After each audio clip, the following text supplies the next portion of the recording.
Varicose veins కి సరైన చికిత్స కోసం సంప్రదించండి ఎవిస్ హాస్పిటల్. నమస్తే రమగారు. నమస్తే జయ. రమగారు, మనకు కార్తీక మాసంలో వచ్చే పౌర్ణమికి చాలా విశేషం ఉంటుంది కదండి. అట్లా మరి ఈ మాసంలో వచ్చే అమావాస్యకి కూడా అంతేనా? ఈ రోజు ఏం చేయాలి అసలు? అమావాస్య నాడు ప్రత్యేకంగా చేసేది ఏమీ లేదు. అమావాస్య నాటికి 30 రోజులు పూర్తవుతాయి. కార్తీక 30 రోజులు పూర్తవుతాయి. అయితే ఈ అమావాస్య వెళ్తూ ఉండగానే పాడ్యం వస్తుంది కదా. అవును. దాన్ని పోలి పాడ్యం అంటారు. అమావాస్య నాటి సాయంకాలం నుంచో లేదా అమావాస్య వెళ్తూ ఉండగానో పాడ్యం నాడు కుదరని వాళ్ళు అమావాస్య నాడు ఆఖరి దీపాలు పెట్టుకుంటారు. ఇది ఏమిటంటే నీటిలో దీపాలని వదిలిపెట్టే కార్యక్రమం చేస్తారు ఎక్కువగా. పోలిపాడ్యమికి ఒక ప్రత్యేకమైన కథనం కూడా ఉంటుంది. కార్తీక పురాణంలోనూ చెప్పబడుతుంది. పోలి స్వర్గారోహణ. ఈ పోలి అంటే ఏమిటో తమాషాగా ఉంది. పోలమ్మ అమ్మాయి పేరు. పోలాలు పెట్టుకుంటారు. పోలేరమ్మ మీద నుంచి పెడతారు కదా. ఆ ఇంట్లో ఆఖరణ పుట్టిన పిల్లలు, లేక పుట్టిన ఆడపిల్లలు, చచ్చి బతికిన పిల్లలు, వాళ్ళకి పోలి పేర్లు పెడతారు. పోలి అని పిలుస్తారు. ఎంతమంది కనపడతారో ఆ పోలాలు, పోలమ్మ ఇలా. అయితే ఈ పోలి కథ చాలా వింతగా ఉంటుంది. ఈ కథ చెప్పుకుని అక్షింతలు వేసుకుంటారు, దీపాన్ని పెడతారు. ఏంటంటే ఇప్పుడు నెల రోజులు మనం కార్తీకం శుద్ధంగా చేసుకుంటారు ప్రతి వాళ్ళు కూడా. అవును. మిగిలిన ఏవి దానాలు ధర్మాలు అవి ఇవి చేసినా చేయకపోయినా పొద్దున్నే స్నానం, దీపం. ఊర్లలో ఉండే వాళ్ళు ఏం చేస్తారు, చెరువుకి వెళ్ళి స్నానం చేసేయటం, చెరువు కట్టుని దీపం పెట్టేసుకోవటం.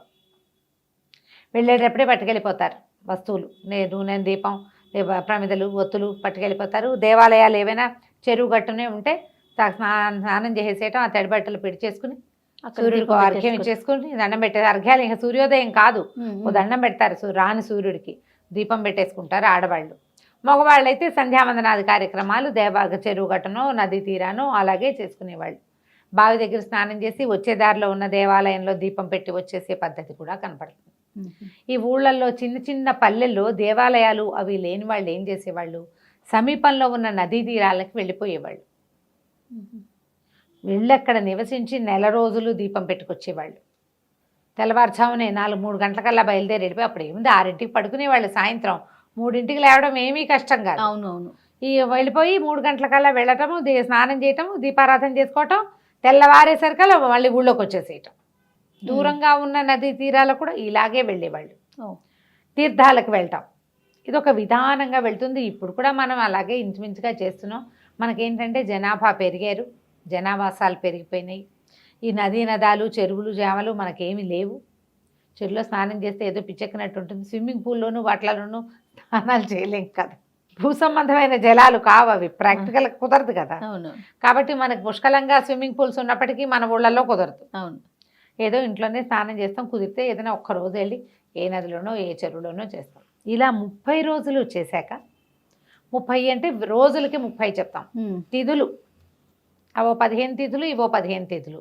ఈ 15 తిథుల్లో ఒకటి క్లబ్ అయిపోయి ఓసారి 28 రోజులే వస్తాయి, ఓసారి 29 రోజులు వస్తాయి. ఓ రోజు ఎలాగోలాగా లుప్తం అయిపోతాయి, ఎక్కడో చోట క్లబ్ అయిపోతుంది. ఇన్ని రోజులు పెట్టి ఈ అమావాస్య రోజున, అమావాస్య నాడు 30వ రోజుగా పూర్తి చేసుకుంటారు.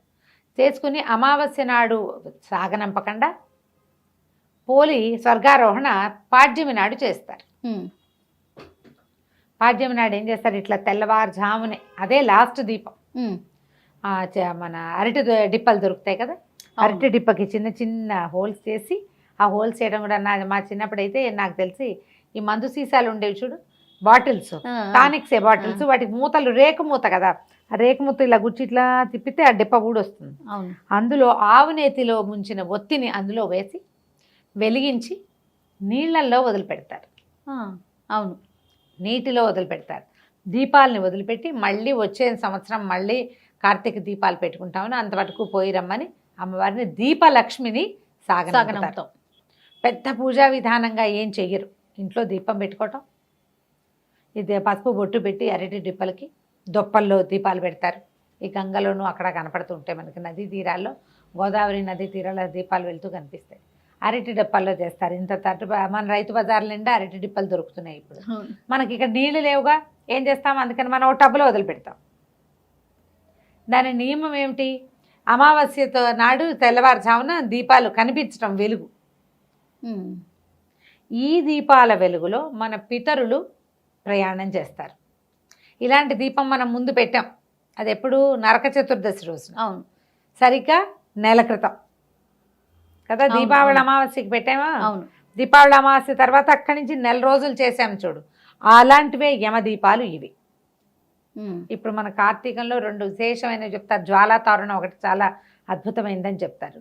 తర్వాత ఇది వెళ్ళే దాన్ని చూసి దండం పెట్టుకోవటం. మనమే చేయలేకపోయాం, ఎవరో వేస్తారు, దండం పెట్టుకోండి, అది కూడా ఫలితాన్ని ఇస్తుంది. ఈ పోలిని పంపించటము, ఆ పోలిని పంపటం కాదు, జ్యోతిని పంపటం. ఈ పోలమ్మ కథ విశేషంగా చెప్తారనమాట. కథ బాగుంటుంది. పూర్వం ఒక నదీ తీరంలో ఒక రజక కుటుంబం ఉండేది, చాకలి వాళ్ళ కుటుంబం, 5 కొడుకులు వాళ్ళకి. అయితే వాళ్ళిద్దరు భార్యాభర్త బాగానే ఉండేవాళ్ళు. ఈ 5 పిల్లలకి పెళ్ళిళ్ళు చేశారు. ఆఖరి కోడలు పోలి. ఈ ఆఖరి కోడలు ఏంటంటే, అది ఇంటి దగ్గర ఒక దేవాలయానికి అనుబంధంగా ఉన్న రేవులో పనిచేసేది చిన్నప్పుడు ఆ పిల్ల. అప్పుడేంది 10 ఏళ్ళకే పెళ్ళిళ్ళు చేసేవాళ్ళు కదా. ఆ దేవాలయంలో వచ్చే కృష్ణారామ అన్నిటికీ స్పందించి పూజా పునస్కారం, దానికి దీపం పెట్టుకోవటం, వేళకి మరి ఉపవాసాలు ఉండటం, గుళ్ళో దర్శనానికి వెళ్ళటము, గుడి ప్రసాద స్వీకారం మాత్రమే చేసి ఉపవాసం చేయటము, ఇలాంటి నియమాలు ఉండేవి. మంచి భక్తి కలిగిన పిల్ల. ఎప్పుడైతే ఈ భక్తి కలిగిన పిల్ల వీళ్ళ ఇంటికి వచ్చిందో, వాళ్ళ అత్తగారికి వీళ్ళ ఊళ్ళో కొంచెం భక్తురాలని పేరుంది, పూజలు బాగా చేస్తుంది అని మంచి పేరుంది, గంగమ్మో ఏదో దాని పేరు. అయితే ఇంత పేరున్న అత్తగారు కోడలు వచ్చాక కోడలు భక్తి ఎక్కువైంది, అత్తగారి భక్తి తగ్గిపోయింది, కష్టంగా ఉండేది. అందుకని ఈ కోడల్ని ఏమీ పూజ చేసుకొని ఇచ్చేది కాదు, విపరీతంగా పనులు చెప్పేది. తను గుళ్ళోకి వెళ్తూ పెద్ద కోడళ్ళని 4 వెంటేసుకెళ్ళేది, కానీ చిన్నపిల్లని రానిచ్చేది కాదు. ఇంట్లో దానికి ఏదైనా కృష్ణారామ అనుకోవడానికి వీలు లేకుండా ఏది చేయనిచ్చేదే కాదు. పని పని పని, పాలు తీయాలి, వెన్న తీయాలి, అది తీయాలి, ఇది తీయాలని 100 పనులు చెప్పేది. ఊపిరాడని రకంగా చేసేది. ఇవి ఎట్లా అంటే, సంధ్య దీపం ఇట్లా ప్రదోష వేళ దీపం పెట్టాలి కార్తీకంలో, సూర్యోదయానికి ముందు చేయాలి. సూర్యోదయానికి ముందు ఇంట్లోంచి బయటకు వెళ్ళనిచ్చేది కాదు స్నానానికి. పోనీలే సాయంకాలం దీపం పెట్టుకుందామంటే అన్నీ చేతి నిండా పనులు, ఇలాగే చేసేది. అయితే ఇలా కొంతకాలం గడిచింది. పిల్ల కొంచెం బాధగా ఉండేది, కానీ అయినా కూడా అది ఏం చేసేది, వాళ్ళ వాకిళ్లలో ఈ పత్తి చెట్లు ఉండేవి. పత్తికాయ కోస్తే అత్తగారికి తెలిసిపోతుంది. ఆ కాయ ఇట్లా విచ్చుతుంది కదా, టుప్పమని పగులుతుంది. అది పగిలితే పత్తి ఇట్లా తెల్లగా ముద్దలాగా వస్తుంది. అలాగా కొంచెం తీసి ఒత్తి చేసుకునేది, దాంతో చేసుకునేది దీపం. లేకపోతే అరటి నార తీసి అరటి చెట్ల దవ్వలాగితే నార వస్తుంది, పువ్వులు కడతారు మద్రాసు అయితే, నీకు తెలిసి ఉంటుంది కదా. ఆ నారని సన్నగా పేని అది ఒత్తులుగా వాడుకునేది. ఏం చేసేది, మజ్జిగ చేసి చల్లకవ్వానికి జిడ్డు వెన్న అంటుకుని ఉంటుంది కదా, అలాగా లాగితే గోళ్లలో నుంచి ఇంతంత కొంచెం కొంచెం వెన్న వస్తుంది. ఆ వెన్న ఈ ఒత్తికి అంటించి ఆ జ్యోతి వెలిగించి దేవుడికి చూపించేది. ఏదో ఒక రూపంలో రోజు దీపం పెట్టుకునేది. ఇలా ఒక నెల గడిచింది. సరిగ్గా అమావాస్య నాడు ఏం చేసిందట అత్తగారు, మరి అమావాస్య నాడు ఆఖరి రోజు కదా, కోడళ్ళందరినీ తీసుకుని వెళ్ళిందంటే దీనికి ఒక 100 పనులు చెప్పింది. వచ్చేసరికల్లా ఇల్లంతా మెత్తేసి చేసేసి పెట్టేసేయాలని చెప్పి పెట్టేసరికల్లా ఈ అమ్మాయి ఏం చేసింది, ఆ పూట అస్సలు సాగల పాపం. ఈ పత్తికాయ ఒకటి కనపడితే ఆ పత్తితోటి ఇచ్చేసి ఆ ఒత్తి పెట్టుకుని దీపం వెలిగించి దండం పెట్టుకుందట అమావాస్య నాటి తెల్లవారుచావున. అమావాస్య వెళ్ళిపోయి పాడ్యం వచ్చేస్తాం, అమావాస్య వెళ్ళిపోతుంది. ఈ దీపం పెట్టేసరికల్లా ఏమైంది, అప్పుడు దండం పెట్టుకుంది. ఏంటంటే, నేను ఈ నెల రోజులు ఎలాగోలాగా పెట్టాను, ఈ ఆఖరి జ్యోతిని నీళ్ళల్లో వదిలే అవకాశం లేకుండా అయిపోయింది నాకు. అమావాస్య నాడు వదిలిపెడతారని పోయారు వాళ్ళంతా, నీళ్ళల్లో వదిలేందుకు నాకు అవకాశం లేకపోయింది. అందుకని బాణలో వదిలిపెడతానని నీళ్ల బాణలో ఆ దీపాన్ని పెట్టిందట. అయితే సరిగ్గా ఏమైంది, అప్పుడు కార్తీక దామోదరుడు ఆయన పైనుంచి చూస్తున్నాడు నిలబడి. చూసి అబ్బో ఎన్నో దీపాలు ఉన్నాయి, మొత్తం దేశం కింద భూమి నిండా దీపాలు, జ్వాలా తోరణాలు కనపడుతున్నాయి, దీపాలన్నీ నడుస్తున్న దీపాలన్నిటినీ చూస్తున్నాడు. చూస్తుంటే ఒక చోట ఇట్లా గుండ్రంగా తిరుగుతోందట దీపం, బాణలో ఉంది కదా. ఆయన ఈ దీపం ఏమిటని ఆసక్తిగా చూస్తే ఈ అమిత భక్తి కలిగిన ఈ చాకలి వాళ్ళ చిన్నపిల్ల, ఒక 20-18 ఏళ్ల పిల్ల కనపడింది. ఆయనకి ఈ పిల్ల నచ్చి తన పార్షదులను పిలిచి సశరీరంగా ఈ అమ్మాయిని తీసుకురమ్మన్నాడు. ఈ లోపల ఏమైంది, తెల్లారిపోయింది. పాడ్యం తెల్లారితే ఇంకేముంది, వచ్చేస్తారు కదా వీళ్ళు. అత్తగారు తోడుకోడళ్ళు అందరూ బయలుదేరారు ఇంటికి. వస్తుంటే పైనుంచి ఒక విమానం దిగుతూ కనపడిందట, రెక్కలున్నది. చూశారు, అమ్మో ఇంకేముంది, వాళ్ళ అత్తగారు బోళ్ళంత భక్తురాలు గంగమ్మ ఇన్ని రోజులు కోడళ్ళని వెంటేసుకుని నెల రోజులు దీపం పెట్టింది, నెల రోజులు కార్తీక స్నానం చేసింది, దానికోసమే వస్తుందంటే వీళ్ళ పక్క నుంచి ఆ విమానం ఎగురుకుంటూ పోయి పోలి వాళ్ళ ఇంటి దగ్గర ఆగింది. దిగి వచ్చినటువంటి విష్ణు పార్షదులు అమ్మాయిని రామ్మ నీకు విష్ణు సాయుధ్యం లభించిందని దాన్ని ఎక్కించుకున్నారు. ఎక్కించుకుంటే ఏమైంది, అది ఇట్లా పైకి లేచేసరికల్లా అత్తగారు కోడళ్ళు అందరూ పరిగెత్తుకొచ్చారు.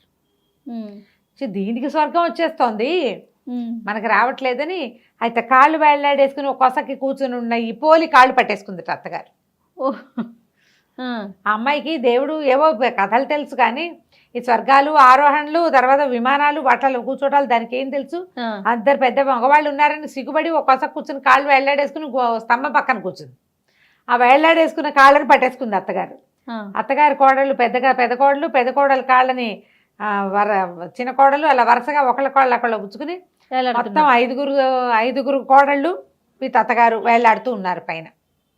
విమానం వెళ్ళిపోతుంది. ఇంతలో ఈ విష్ణు పార్షదుల లోపల కూర్చున్న వాళ్ళు చూశారు, ఎవరో వచ్చేస్తున్నారు, వీళ్ళంతా సశరీరంగా తమతో పాటు స్వర్గారోహణ చేస్తున్నారని. ఆయన యువతలకు వచ్చి ఆ అత్తగారిని చూసి కోడల్ని దీపం కూడా పెట్టుకొని ఇవ్వలేదు, నీకెందుకు స్వర్గం లభిస్తుంది, నువ్వు ఏ అవకాశం ఇవ్వకపోయినా మానకుండా కార్తీక దీపం పెట్టింది కాబట్టి ఈ అమ్మాయికే స్వర్గం, నీకు స్వర్గారోహణ లేదని చెప్పేసి ఆడు చేతులు తెగొట్టేశాడు, కత్తి పెట్టి కొట్టేశాడు. నలుగురు కోడళ్లతో సహా అత్తగారి భూమి మీద పడింది. ఎక్కడో తలా చోట పిట్టలాగా రాలి పడ్డారనమాట. చెట్టు మించి రాలిన పళ్ళు తలా పక్కకి పడ్డట్టు పడిపోయారు. ఈ పోలమ్మని మాత్రం స్వర్గానికి తీసుకెళ్ళిపోయారు. ఈ స్వర్గారోహణ కథ చెప్తారు. ఈ పోలమ్మని తలుచుకుని అక్షింతలు వేసుకోమంటారు, పసుపు కుంకం చల్లుతారనమాట ఆవిడ కోసం. అట్లా ఈ దీపానికి మనం ఎందుకని ఈ పాడ్యమి నాడు వదిలిపెడతారు. అమావాస్య నాడు కూడా వదిలిపెట్టచ్చు, కొన్ని ప్రాంతాల్లో చేస్తారు. పోలి పాడ్యమి ఖచ్చితంగా పాడ్యమి ఘడియలు వచ్చాకే అమ్మాయిని పైకి తీసుకెళ్లారు కాబట్టి ఈ పోలమ్మని తలుచుకోవటం. ఈ రోజు నేను ఉపవాసం ఉండరు, ఎవరైనా ముత్తైదుకు బొట్టు పెట్టి ఏదైనా తాంబూలం ఇవ్వటం మంచిది. పాడ్యమి దీపం పెట్టుకోవటం. మార్గశిర శుద్ధ పాడ్యమి, పోలి పాడ్యమి. మన కార్తీక శుద్ధ పాడ్యమి బలిపాడ్యమి లాగా ఇది పోలి పాడ్యమి. బొట్టు పెట్టి ఎవరికైనా ముత్తైదుకి తాంబూలం ఇవ్వచ్చు, రాజకులకు ఇస్తే మంచిదని చెప్తారు. పిల్లలు మనకి స్త్రీ వాళ్ళు తాకళ్ళు కనపడతారు కదా మనకు, మన పరిచయస్తులు ఎవరికైనా బొట్టు పెట్టి తాంబూలం ఇచ్చి చీర రవికాయ ఇవ్వచ్చు. మీరు ఏదైనా ఇవ్వదలుచుకుంటే ఏది ఇవ్వదలుచుకున్నా ఈ రోజున ఇస్తే కనుక విశేషమైన ఫలితం లభిస్తుంది. ఆ స్వర్గారోహణ కథ వింటే మంచి అత్యద్భుతమైన ఫలితం లభిస్తుంది అంటారు. నమస్తే. నమస్తే.